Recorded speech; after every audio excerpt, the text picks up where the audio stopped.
창세기 16장. 아브람의 아내 사레는 아이를 낳지 못하였다. 그에게는 하갈이라고 하는 이집트 사람 여종이 있었다. 사레가 아브람에게 말하였다. 주님께서 나에게 아이를 가지지 못하게 하시니 당신은 나의 여종과 동침하십시오. 하갈의 몸을 빌려서 집안의 대를 이어갈 수 있기를 바랍니다. 아브람은 사레의 말을 따랐다. 아브람의 아내 사레가 자기의 여종 이집트 사람 하갈을 데려다가 자기 남편 아브람에게 아내로 준 때는 아브람이 가나안 땅에서 살아온 지 10년이 지난 뒤이다. 아브람이 하갈과 동침하니 하갈이 임신하였다. 하갈은 자기가 임신한 것을 알고서 자기의 여주인을 깔보았다. 사레가 아브람에게 말하였다. 내가 받는 이 고통은 당신이 책임을 지셔야 합니다.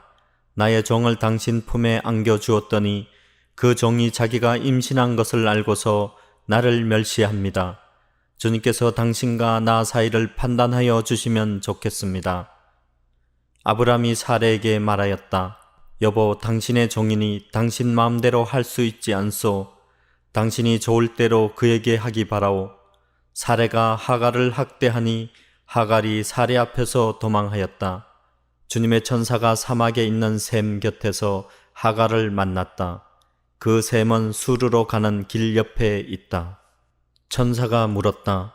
사레의 종 하갈아, 내가 어디서 와서 어디로 가는 길이냐? 하갈이 대답하였다.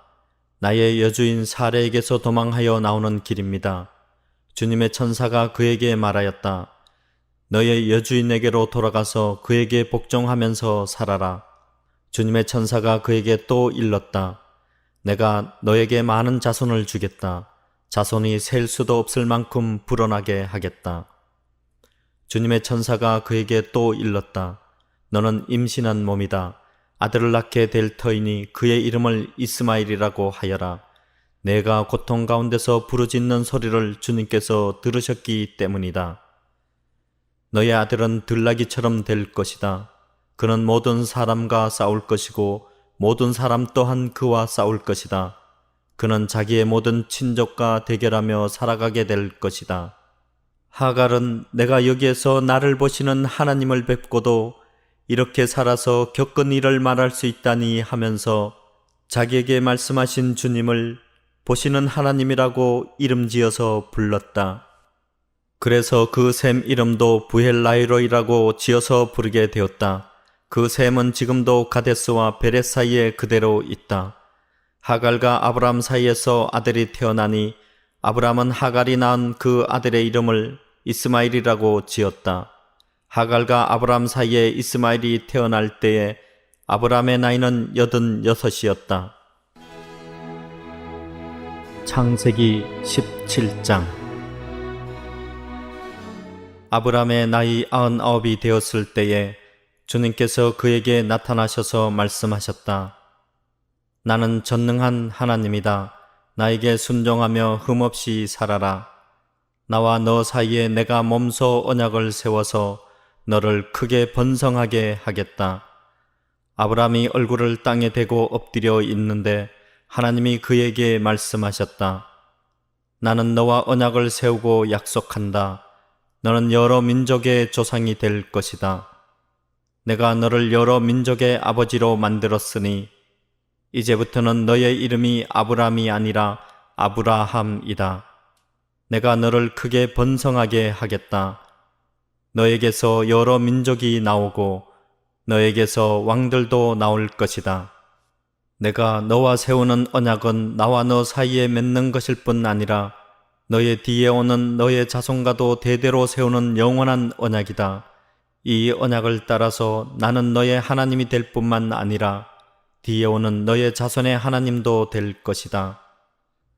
내가 지금 나그네로 사는 이 가나안 땅을 너와 내 뒤에 오는 자손에게 영원한 소유로 모두 주고 나는 그들의 하나님이 될 것이다. 하나님이 또 아브라함에게 말씀하셨다. 너는 나와 세운 언약을 잘 지켜야 하고 내 뒤에 오는 너의 자손도 대대로 이 언약을 잘 지켜야 한다. 너희 가운데서 남자는 모두 할례를 받아야 한다. 이것은 너와 내 뒤에 오는 너의 자손과 세우는 나의 언약, 곧 너희가 모두 지켜야 할 언약이다. 너희는 포피를 베어서 할례를 받게 하여라. 이것이 나와 너희 사이에 세우는 언약의 표이다.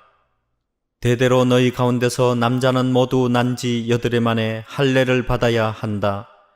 너희의 집에서 태어난 종들과 너희가 외국인에게 돈을 주고서 사온 종도 비록 너희의 자손은 아니라 해도 마찬가지로 할례를 받아야 한다. 집에서 태어난 종과 외국인에게 돈을 주고서 사온 종도 할례를 받아야 한다. 그렇게 하여야만 나의 언약이 너희 몸에 영원한 언약으로 새겨질 것이다. 할례를 받지 않은 남자, 곧 포피를 베지 않은 남자는 나의 언약을 깨뜨린 자이니 그는 나의 백성에서 끊어진다. 하나님이 아브라함에게 또 말씀하셨다. 너의 아내 사레를 이제 사레라고 하지 말고 사라라고 하여라. 내가 그에게 복을 주어 너에게 아들을 낳아주게 하겠다. 내가 너의 아내에게 복을 주어서 여러 민족의 어머니가 되게 하고 백성들을 다스리는 왕들이 그에게서 나오게 하겠다. 아브라함은 얼굴을 땅에 대고 엎드려 웃으면서 혼잣말을 하였다. 나이 100살 된 남자가 아들을 낳는다고 또 90살이나 되는 사라가 아이를 낳을 수 있을까? 아브라함은 하나님께 아뢰었다. 이스마엘이나 하나님께서 주시는 복을 받으면서 살기를 바랍니다. 하나님이 말씀하셨다. 아니다. 너의 아내 사라가 너에게 아들을 낳아줄 것이다. 아이를 낳거든 이름을 이삭이라고 하여라. 내가 그와 언약을 세울 것이니 그 언약은 그의 뒤에 오는 자손에게도 영원한 언약이 될 것이다. 내가 너의 말을 들었으니 내가 반드시 이스마엘에게 복을 주어서 그가 자식을 많이 낳게 하고 그 자손이 크게 불어나게 할 것이다. 그에게서 12명의 영도자가 나오게 하고 그가 큰 나라를 이루게 하겠다. 그러나 나는 내년 이맘때에 사라가 너에게 낳아줄 아들 이삭과 언약을 세우겠다. 하나님은 아브라함에게 말씀을 다 하시고 그를 떠나서 올라가셨다. 바로 그날에 아브라함은 자기 아들 이스마엘과 집에서 태어난 모든 종과 돈을 주고 사온 모든 종, 곧 자기 집안의 모든 남자와 함께 하나님이 말씀하신 대로 포피를 베어서 할례를 받았다. 아브라함이 포피를 베어서 할례를 받은 것은 그의 나이 99살 때이고 그의 아들 이스마엘이 포피를 베어서 할례를 받은 것은 이스마엘의 나이 13살 때이다. 아브라함과 그의 아들 이스마엘은 같은 날에 할례를 받았다.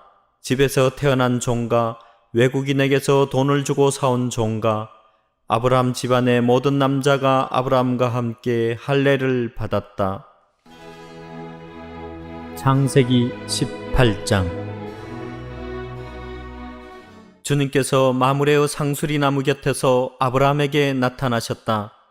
한창 더운 대낮에 아브라함은 자기의 장막 어귀에 앉아 있었다. 아브라함이 고개를 들고 보니 웬 사람 셋이 자기의 맞은편에 서 있었다. 그는 그들을 보자 장막옥에서 달려나가서 그들을 맞이하며 땅에 엎드려서 절을 하였다.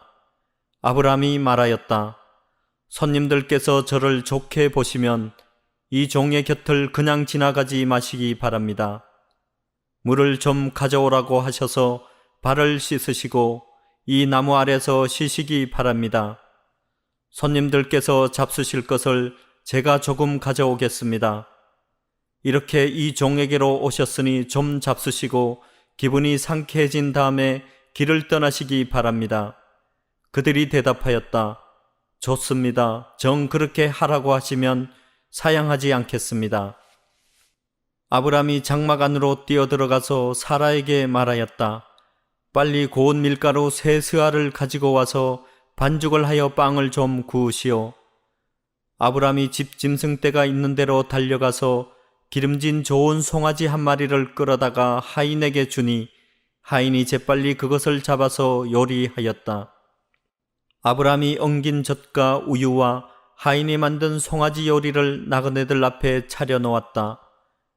그들이 나무 아래서 먹는 동안에 아브라함은 서서 시중을 들었다. 그들이 아브라함에게 물었다. 대개 부인 사라는 어디에 있습니까? 아브라함이 대답하였다. 장막 안에 있습니다. 그때에 주님께서 말씀하셨다. 다음 해 이맘때에 내가 반드시 너를 다시 찾아오겠다. 그때에 너의 아내 사라에게 아들이 있을 것이다.